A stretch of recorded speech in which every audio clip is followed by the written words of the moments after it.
உமக்கு மேல் ஒருவரும் இல்லையே, எல்லோருக்கும் மேலாக உயர்ந்தவர், உமக்கு மேல் ஒருவரும் இல்லையே. அல்லேலூயா அல்லேலூயா அல்லேலூயா ஆமென். அல்லேலூயா அல்லேலூயா. வாரம் கோயிலப்பட்டியில் அருமையான ஒரு ஊழியம் நடந்தது. ஓப்பன் ஏர் மீட்டிங், அநேகர் வந்திருந்தார்கள். மனரம்யமாக அந்த கூட்டம் இருந்தது. கர்த்தருடைய பிரசன்னத்தை உணர முடிந்தது. ரொம்ப ஒரு தூய்மையான ஒரு இடமாக கர்த்தர் அந்த இடத்தை மாற்றினார். அவர் வந்தபடியால் அப்படி இருந்தது. பிரதர் அமல்ராஜ் அவருடைய முயற்சி, அவங்க சர்ச்சில் இருக்க விசுவாசிகளுடைய ஒத்துழைப்பு எல்லாம் அந்த ஊரிலே இருக்கிறது. கர்த்தர் இந்த மனிதரை ஊழியம் செய்வதற்கு தெரிந்தெடுத்திருக்கிறார். அவருடைய மனைவி ஹில்டா இருக்காங்க. இவர்கள் மிகுந்த கஷ்டத்தின் மத்தியிலே அந்த ஊழியத்தை ஆரம்பித்தார்கள். இடத்தை ஆயத்தம் பண்ணி, கட்டடத்தை ஆயத்தம் பண்ணி, அதில் இருக்க சேரை போட்டு எல்லாம் செய்கிறது சாதாரண விஷயம் அல்ல. இன்றைக்கு அநேக மனிதர்கள் ஊழியத்துக்கு வந்துட்டு இடம் இல்லை, கட்டடம் இல்லை, சப்போர்ட்டுக்கு யாரும் இல்லை, அப்படியெல்லாம் இருக்காங்க. ஆனால் இந்த மனிதர், அவருடைய ஒரு சின்ன கூட்டம் எழுந்து நின்று கட்டுவோம் வாருங்கள்னு பைபிளில் நெகேமியா சொல்கிறான் பாருங்க, எழுந்து கட்டுவோம் வாருங்கள்னு. அந்த மாதிரி எழுந்து கட்டுவோம் வாருங்கள்னு இந்த ஊழியத்தை கட்டி எழுப்பியிருக்காங்க. கர்த்தருடைய பிள்ளைகள் அவர்களுக்காக ஜெபிக்க வேண்டும். அந்த ஊழியத்தை எப்பையும் விடாமல் செய்யணும். சரியா? தாத்தா செஞ்ச ஊழியத்தை பிள்ளைங்க செய்யணும். இந்த பிள்ளைங்க செஞ்ச ஊழியத்தை பேர பிள்ளைங்க செய்யணும். பேர பிள்ளைங்க செஞ்ச ஊழியத்தை அடுத்த கொள்ளு பேர பிள்ளைங்க செய்யணும். தலைமுறை தலைமுறையாய் ஊழியத்தை செஞ்சுட்டு வரணும். ஆரோன் செஞ்சான். கர்த்தர் கூப்பிட்டார் ஆரோனை. ஆரோனுக்கு பிறகு யார் அதை செஞ்சது? ஆரோனுடைய மகன் தான் செஞ்சான். அதுக்கு பிறகு யார் செஞ்சது? அவனுடைய மகன் செஞ்சான். இது கர்த்தருடைய விருப்பம், சித்தம், நோக்கம். அதனால் அந்த ஊழியத்துக்காக கர்த்தருடைய பிள்ளைங்க மற்றவங்க எல்லாரும் ஜெபம் பண்ணுங்க, உங்கள் சப்போர்ட்ஸ் கொடுங்க. ஜெபம் ரொம்ப முக்கியம். நீங்கள் ஜெபிக்கணும் அந்த ஊழியர்களுக்காக, அந்த ஊழியங்களுக்காக. ஹல்லேலூயா. அங்கே நல்லா இதை செஞ்சுட்ருக்காங்க அந்த ஊர் பீப்புள். அவங்களுக்காக கரங்களை தட்டி தேவனை துதிக்கலாம். கொஞ்சம் எழும்பி நில்லுங்க, எந்திரிச்சு நில்லுங்க. நீங்கள் எந்திரிச்சு நில்லுங்க. எங்கே உங்கள் கையை இவங்க பக்கம் நீட்டுங்க பார்க்கலாம். கர்த்தர் உங்களை மென்மேலும் ஆசீர்வதிப்பாராக, பலப்படுத்துவாராக, அபிஷேகிப்பாராக. பிசாசின் கிரியைகளை அழிக்க வெளிப்பட்ட தேவகுமாரன் தலைமுறை தலைமுறையாய் இந்த ஊழியத்தை செய்வதற்கு உங்களை பலப்படுத்துவாராக. எல்லா பிசாசின் கிரியைகளையும் நீங்கள் அழித்து போட்டு அந்த ஊரிலும் சுற்றிலும் இருக்க ஊர்களிலும் கர்த்தருடைய ஊழியத்தை செய்வதற்கு நாங்கள் உங்களை பிதா குமாரன் பரிசுத்தாவின் நாமத்திலே வாழ்த்துகிறோம். God be with you. கர்த்தர் உங்களோடு இருப்பாராக. ஓகே, இந்த புகையிலைப்பட்டியிலிருந்து வந்திருக்கவங்க எல்லாரும் எந்திரிங்க. புகையிலைப்பட்டியிலிருந்து வந்திருப்பவர்கள் எழுந்து நில்லுங்கள். எங்க எல்லாரும் கரங்களை தட்டி கர்த்தருக்கு ஸ்தோத்திரம் சொல்லலாம். Okay, God bless you, God bless you. உட்காருங்க உட்காருங்க. ரொம்ப சந்தோஷமாக இருக்குது. இப்போ ஒரு பாட்டு பாடணும். ஆனந்தமாய் இன்ப கானான். யார் பாடினது? சாரா நவரோஜி, சிஸ்டர் சாராள் நவரோஜி. வாலிப பிள்ளை, படித்து முடிச்சிருக்காங்க. காட் செலக்டட் இன் தி ரயில்வேஸ். ரயில்வேயில் வேலை கிடச்சிருச்சு. முதல் நாள் போகிறாங்க ரயில்வேயில் வேலை ஜாயின் பண்ண. எப்படி போனாங்க தெரியுமா? பைபிளை தூக்கிட்டு போனாங்க. பைபிளை தூக்கிட்டு போய் ஜாயினிங் ரிப்போர்ட் கொடுக்குறாங்க. பைபிள் அங்கே வச்சுட்டு ஷீ ஜாயின்ட் டியூட்டி. பக்கத்தில் அங்கே ஒரு ஐயர் இருந்தார், அவர் தான் அதிகாரி. I thought I am going to get a clerk, but I have got a Bible woman. ஒரு கிளர்க்கு வருதுன்னு நான் பார்த்தேன், இதென்னா வேதாகம பெண் வந்திருக்கு அப்படின்னு சொன்னார். அவங்க ஒன்றும் பேசலை, அமைதியாக பைபிளை அங்கே வச்சுட்டாங்க, டேபிள் மேலே வச்சுட்டாங்க. என்றைக்கும் அந்த டேபிள் மேலே அந்த பைபிள் இருக்கும். அப்புறம் வேலை செஞ்சாங்க, நல்லா செஞ்சாங்க. கர்த்தர் ஊழியத்துக்கு அழைத்தார்.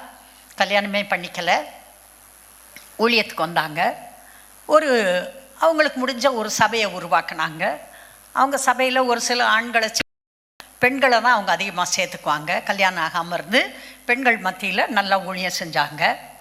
இந்த 40 நாள் வருதில்ல, லென்ட் டேஸு, அவங்க ஒரு விதமான உபவாசத்தை எடுப்பாங்க. அவங்க சொல்கிறாங்க, அந்த உபவாசம் எடுத்துக்கிட்டே இருக்கப்ப நான் கர்த்தர் என்ன சொல்கிறாருன்னு கவனிச்சுட்டே இருக்கப்ப எனக்கு வானத்திலேருந்து பாட்டு சத்தம் கேட்கும்னு சொல்கிறாங்க. அங்கேயே எல்லா இன்ஸ்ட்ருமெண்ட்ஸும் வாசிக்கிறது, தேவதூதர்கள் வாசிப்பாங்க, அந்த சத்தம் கேட்கும். நான் கேட்பேன், நான் எழுதிக்குவேன், நான் அப்புறம் அந்த பாட்டை பாடிடுவேன்னு சொல்கிறாங்க. ஹல்லேலூயா. இயற்கைக்கு அப்பாற்பட்ட விதத்திலே இன்றும் அற்புத அடையாளங்களை செய்கிறவர் நம்முடைய ஆண்டவர். நம்முடைய ஆண்டவரால் எல்லாம் கூடும். அநேக பாட்டு டஜன் கணக்கில் பாடியிருக்காங்க. எந்த பாட்டை எடுத்தாலும் பாடுறப்ப உள்ளம் பரவசமாக இருக்கும். சாரா நவரோஜி பாடல்கள். சரி, கர்த்தருடைய பிள்ளைகள், உங்களுக்கு கர்த்தர் தாளந்துகளை கொடுத்துருக்கிறார். உங்களுக்கு பாட முடியும்னா பாடுங்க, எழுத முடியும்னா எழுதுங்க, புக் எழுத முடியும்னா எழுதுங்க, ஏதாவது ஒரு விதத்தில் ஊழியம் செய்யுங்க. அட்டூழியம் மட்டும் செஞ்சிடாதீங்க. ரொம்ப ஒழுங்காக இருக்கணும், ரொம்ப உத்தமமாக இருக்கணும், வாயே திறக்கக்கூடாது, தவறாக பேசக்கூடாது, எந்த ஊழியத்தை பற்றியும் ஊழியக்காரனை பற்றியும் ஒரு வார்த்தை பேசக்கூடாது. நீங்கள் பேசுகிற ஒரு வார்த்தை போதும் அந்த ஊழியத்தையே கெடுத்துவிடும். அதனால் கர்த்தருடைய பிள்ளைகள் ரொம்ப ஜாக்கிரதையாக இருக்கணும், வாயை கட்டணும், தேவையில்லாத பேசக்கூடாது. எப்படி நீங்கள் உளர்றது உங்கள் வாழ்க்கையை நாசமாக்குதோ, சுகவீனத்தை கொண்டு வருதோ, தரித்திரத்தை கொண்டு வருதோ, அதே போல் அந்த காரியங்களில் தரித்திரத்தையும் கெடுதலையும் கொண்டு வந்துடக்கூடாது. அதனால் பி கேர்ஃபுல். வாய் ரொம்ப முக்கியம். தன்னுடைய நாவை அடக்காதவன், பைபிள் அப்படிய வார்த்தை இருக்குது பார்த்தீங்களா, அடக்கணும். சரியாக பேசுங்க. ரொம்ப சரியாக எனக்கு பேச தெரியாதுங்க, வாயை மூடு, வாயை மூடு போதும். பேசுகிறது கரெக்டாக பேசணும், எப்பயும் சரியாக பேசணும். நம்ம பேச்சு, நம்ம வார்த்தை தான் நம்மளுடைய வாழ்க்கையை கட்டுவிக்கும். என்ன நடக்க போதோ தெரியல, உனக்கு நல்லதே நடக்காது. நீ தான் சொல்கிறீல, எதிர்பார்க்குறீல, என்ன நடக்க போகுதோ. நான் தான் சொல்கிறேன், நான் சொல்கிறேன், நீ சொன்னது தான் உனக்கு நடக்கும். ஆண்டவர் சொல்கிறார், சரியாக பேச சொல்கிறாரு.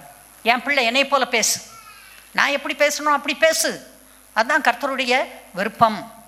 பிற்போக்கான அறிக்கை, அவிசுவாசமான அறிக்கை, தேவையில்லாத பேச்சு, சண்டை போடுறது, வீட்டில் எரிஞ்சு விழுகிறது, இது எல்லாமே உங்கள் வாழ்க்கையை கெடுத்துரும். அதனால் கர்த்தருடைய பிள்ளைகள் மிகவும் எச்சரிக்கையாய் ஜாக்கிரதையாக இருந்து சரியாக பேசுங்க. நீங்கள் தவறாக பேசுவது ஒவ்வொன்றும் பிசாசின் மேலே நீங்கள் வைக்கிற விசுவாசம். பிசாசை நம்புறீங்க, அவனை ஏற்றுக்கிட்டீங்க. என்ன நடக்குமோ தெரியாது, பாவமாக தான் இருக்குது, அப்படி தான் போயிடும், இப்படி தான் போயிடும், இப்படி நடந்துடும், என் பயமாக தான் இருக்குது. எல்லாம் பிசாசு மேலே இருக்கிற நம்பிக்கையை அறிக்கையாக சொல்லுகிறீர்கள். எவ்வளோ மோசமான சூழ்நிலை இருந்தாலும் மகிழ்ச்சியாக இருக்க பழக வேண்டும். நான் கர்த்தருக்குள் மகிழ்ச்சியாக இருப்பேன். கர்த்தருக்குள் மகிழ்ச்சியாக இருப்பதே உங்களுடைய பலன். அதனால் மகிழ்ச்சியாக இருங்க. சொல்லுங்கள் பார்க்கலாம், நான் மகிழ்ச்சியாக இருப்பேன். எந்த சூழ்நிலையும் என்னை மேற்கொள்ள நான் விடமாட்டேன். நான் சூழ்நிலைகளை ஜெயிப்பேன். சரி, நம்முடைய விசுவாசத்தை அறிக்கை செய்யலாம். சொல்லுங்க பார்க்கலாம். நான் பாவியாக பிறந்தேன், எனவே பாவியாக வாழ்ந்தேன். இயேசு கிறிஸ்து அற்புத விதமாக என்னை சந்தித்தார்.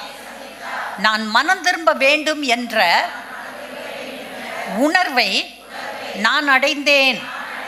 தேவாதி தேவன் ஒருவர் இருக்கிறார் என்பதையும் அவர் எப்படிப்பட்டவர் என்பதையும் வேத வசனங்கள் மூலம் கேள்விப்பட்டேன். என் வாழ்க்கையை அவருக்கு பிரியமானபடி நான் மாற்றிக்கொண்டேன். என்னுடைய பாவங்களிலிருந்து நான் மனம் திரும்பினேன். இயேசு கிறிஸ்துவின் கல்வாரி சிலுவை மரணம் மற்றும் உயிர்த்தெழுதல் பற்றி நான் அறிந்து கொண்டேன். எனக்கு அவர் பதில் ஆள், அவர் சப்ஸ்டிடியூட். இதை நான் புரிந்து கொண்டேன். என்னுடைய பாவங்களை தாம் ஏற்றுக்கொண்டு இயேசு கிறிஸ்து எல்லா பாடுகளையும் பட்டார். பாவமற்ற தமது இரத்தத்தை சிந்தி தன் உயிரை கொடுத்தார். எனக்கு பதிலாக அவர் தண்டிக்கப்பட்டார். நான் தண்டிக்கப்பட வேண்டும். ஆனால் அவர் எனக்கு பதிலாக தண்டனைகளை ஏற்றுக்கொண்டார். நான் போக வேண்டிய நரகத்திற்கு எனக்கு பதிலாக அவர் போனார். வாலிபத்தின் கொழுமையான வயதிலே, 33.5 வயதிலே எனக்காக அவர் வாழ்க்கையை அர்ப்பணித்தார். எனக்காக மரித்தார். பிதாவாகிய தேவன் அவரை உயிர்த்தெழ பண்ணினார். இப்போது அவர் பிதாவின் வலது பாரிசத்தில் உட்கார்ந்து எனக்காக பரிந்து பேசிக்கொண்டிருக்கிறார். நான் ரட்சிக்கப்பட்ட உடனேயே பரிசுத்த ஆவியானவர் எனக்குள் வந்துவிட்டார். என்னை விட்டு விலகாமல் அவர் எனக்குள் இருக்கிறார். எனக்குள் வாசம் பண்ணுகிறார். ஒவ்வொரு நொடியும் ஆவியானவர் என்னிடம் பேசிக்கொண்டே இருக்கிறார். இப்போது நான் நீதிமானாகவும் பரிசுத்தமானாகவும் தேவனுடைய பிள்ளையாகவும் மாற்றி இருக்கிறார். நான் தேவனுடைய பிள்ளை ஆக்கப்பட்டிருக்கிறேன். நான் மறுபடியும் பிறந்திருக்கிறேன். என்னுடைய பழைய பாவ மனிதன் செத்து விட்டான். நான் ஞானஸ்நானம் எடுத்த போது அந்த பாவ மனுஷன் அடக்கம் பண்ணப்பட்டு விட்டான். இப்போது புதிய மனிதனாக நான் மறுபடியும் பிறந்திருக்கிறேன். நான் மனமுவந்து இயேசு கிறிஸ்துவை என்னுடைய ஆண்டவராக, இரட்சகராக, மீட்பராக ஏற்றுக்கொண்டேன். அவர் அன்போடு, கிருபையோடு, தயவோடு என்னை அவருடைய பிள்ளையாக ஏற்றுக்கொண்டார். தற்போது நான் முழுவதுமாக அவருடைய பிள்ளையாய் இருக்கிறேன். நான் பாவி இல்லை, நான் குப்பை இல்லை, நான் தூசி இல்லை, நான் உதவாக்கரை இல்லை. நான் தேவனுடைய குடும்பத்தை சேர்ந்தவன். தேவனுடைய அன்பிற்கும் இரக்கத்திற்கும் மன்னிப்பிற்கும் ஆசீர்வாதங்களுக்கும் நான் பாத்திரமானவன்.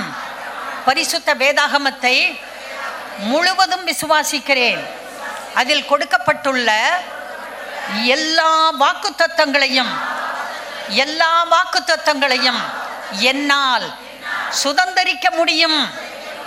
பாவங்களை, சிற்றின்பங்களை, பொறாமைகளை, போட்டி எண்ணங்களை, துன்மார்க்கத்தை நான் முற்றிலும் வெறுக்கிறேன். இந்த உலகத்தில் இருப்பவனை காட்டிலும் எனக்குள் இருப்பவர் பெரியவர். அவர் என்னை கண்மணி போல காத்துக்கொள்வார். நன்மையான ஈவுகள் பரத்திலிருந்து, பிதாவிடமிருந்து அனுதினமும் எனக்கு வந்து கொண்டே இருக்கிறது. என்னுடைய அசைக்க முடியாத விசுவாசத்தால் ஆசீர்வாதங்களை அனுதினமும் பெற்று நான் அனுபவித்து கொண்டிருக்கிறேன். இன்னும் அனுபவிப்பேன். என்னுடைய எல்லா தேவைகளையும் இந்த பூமியிலே கர்த்தர் பரலோகத்தில் இருக்கிற மாதிரி நிறைவாக்குவார். எந்த நன்மையும் எனக்கு குறைவுபடாது. நான் நன்றாக வாழ்ந்திருப்பேன். குறைவற்ற வாழ்க்கை வாழ்வேன். நல்ல குடும்பம் எனக்கு கிடைக்கும். குறைவற்ற வாழ்க்கை வாழ்வேன். நீடித்த ஆயுள் எனக்கு உண்டு. தெய்வீக சுகத்தை விசுவாசிக்கிறேன். தெய்வீக ஆரோக்கியம் எனக்கு சொந்தம். என்னுடைய இருதயத்தை ஒழுங்குபடுத்துகிறேன். என்னுடைய எண்ணங்களை ஒழுங்குபடுத்துகிறேன். என் நாவை நான் காத்து கொள்ளுவேன். பிற்போக்காக பேச மாட்டேன். அபத்தமாக அவிசுவாசமாக அநியாயமாக எதையும் நினைக்கவும் மாட்டேன். எதையும் பேசவும் மாட்டேன். என் சூழ்நிலைகள் என் மகிழ்ச்சியை கெடுத்து போட நான் அனுமதிக்க மாட்டேன். சூழ்நிலைகளை மாற்றுகிற கர்த்தர் மேல் என் விசுவாசம் இருக்கிறது. ஹல்லேலூயா. இப்ப பக்கத்தில் இருக்கவங்க கையை பிடிச்சு சொல்லுங்க பார்க்கலாம். ஆஸ்தியும் ஐஸ்வர்யமும் என் வீட்டில் இருக்கும். என்னுடைய நீதி என்றைக்கும் நிற்கும். ஆபிரகாமுடைய ஆசீர்வாதங்கள் இயேசு கிறிஸ்துவின் மூலம் எனக்கு சொந்தம். நான் விருதாவாக உழைப்பது இல்லை. என் பிரயாசத்தின் பலனை மற்றவர்கள் அனுபவிக்க முடியாது. நான் அனுபவிப்பேன். நான் விதைப்பதும் வேறொருவர் அறுப்பதும் கிடையாது. கர்த்தர் வாக்கு பண்ணி இருக்கிற ஆசீர்வாதங்கள் எல்லாம் என் மேல் வந்து எனக்கு பலிக்கும். என் சந்ததி ஆசீர்வதிக்கப்படும். நான் கர்த்தருடைய ஆலயத்திலே நாட்டப்பட்டிருக்கிறேன். என் தேவனுடைய பிரகாரங்களில் நான் செழித்திருப்பேன். நல்ல எதிர்காலம் எனக்கு உண்டு. நல்ல எதிர்காலம் எனக்கு உண்டு. வியாதியாக இருக்கிறவங்க, என்ன வியாதியாக இருந்தாலும் சரி, தலை மேலே கையை வச்சுக்கோங்க. நான் உங்களுக்கு ஜெபம் பண்ண போகிறேன். வியாதி என்ன வியாதியாக இருந்தாலும் சரி, தலை மேலே கையை வச்சுக்கோங்க. ஜெபம் பண்ண போகிறேன். நல்ல தேவனே, உமக்கு ஸ்தோத்திரம். இந்த அருமையான பிள்ளைகளுக்காக உம்மை நோக்கி பார்க்கிறேன். ஆண்டவரே, உம்மால் எல்லாம் கூடும் என்று அறிவோம். நாங்கள் பூமியில் இருந்தாலும், இந்த பூமியிலே கிரியை செய்தால், இந்த பிசாசு கிரியை செய்தாலும், நீர் எங்களுக்கு கொடுத்திருக்கிற அதிகாரம் வல்லமை எங்களோடு உண்டு கர்த்தாவே. சபைக்கு நீர் அதிகாரம் கொடுத்திருக்கிறீர். சபை உம்முடைய சரீரம் ஆண்டவரே. நீர் இதன் தலை ஆண்டவரே. இந்த பிள்ளைகள் மேல் கர்த்தர் இப்போது உம்முடைய கரத்தை வைக்கும்படி ஜெபிக்கிறேன். நசரேயனாகிய இயேசுவின் நாமத்திலே எல்லா வியாதியும் இந்த பிள்ளைகளை விட்டு வெளியே போ. பிசாசே வெளியே போ. வியாதி காரணமான சாத்தானே, உன்னை கட்டுகிறேன், உன்னை கீழ்ப்படுத்துகிறேன். சபையாக மிதிக்கிறோம் உன்னை. இயேசுவின் நாமத்திலே சுகத்தை கட்டவிழ்த்து விடுகிறேன். சுகவீனம் மறைந்து போ, பலவீனம் மறைந்து போ. இயேசுவின் நாமத்திலே, இயேசுவின் நாமத்திலே வலி வேதனைகள் மறைந்து போ. அற்புதம் நடக்கட்டும், அற்புதம் நடக்கட்டும். புதிய உறுப்புகள் உண்டாகட்டும். இயேசுவின் நாமத்திலே, இயேசுவின் நாமத்திலே புதிய உறுப்புகள் உண்டாகு, உண்டாகு, உண்டாகு. சபையாக நாங்கள் சொல்லுகிறோம். இயேசுவின் நாமத்திலே வியாதிகள் மறைந்து போ, மறைந்து போ. பலவீனம் மறைந்து போ, மறைந்து போ. பொல்லாத பிசாசே ஓடிப்போ, போ. உன்னை துரத்துகிறோம் இயேசுவின் நாமத்திலே, இயேசுவின் நாமத்திலே. அவருடைய தழும்புகளால் குணமானோம் என்று வசனம் சொல்லுகிறது. சபையாக அதை விசுவாசிக்கிறோம். In the mighty name of Jesus, in the mighty name of Jesus. சுகமாகு, சுகமாகு, சுகமாகு. இயேசுவின் நாமத்திலே சுகத்தை பெற்றுக்கொள், சுகத்தை பெற்றுக்கொள். ஆண்டவரே, உமக்கு ஸ்தோத்திரம். நாங்கள் ஜெபித்திருக்கிறோம். எங்களுடைய ஜெபத்துக்கு பதில் கொடுத்ததற்காய் ஸ்தோத்திரம். பிள்ளைகள் சுகத்தை பெற்றுக்கொண்டதற்காய் ஸ்தோத்திரம். நீடிய வாழ்வுக்காய் ஸ்தோத்திரம். நல்ல நிலையிலே இந்த பிள்ளைகள் வாழ்ந்திருக்கட்டும். அப்படியே செய்வதற்காக உமக்கு நன்றி. இயேசுவின் நாமத்தில் பிதாவே, ஆமென்.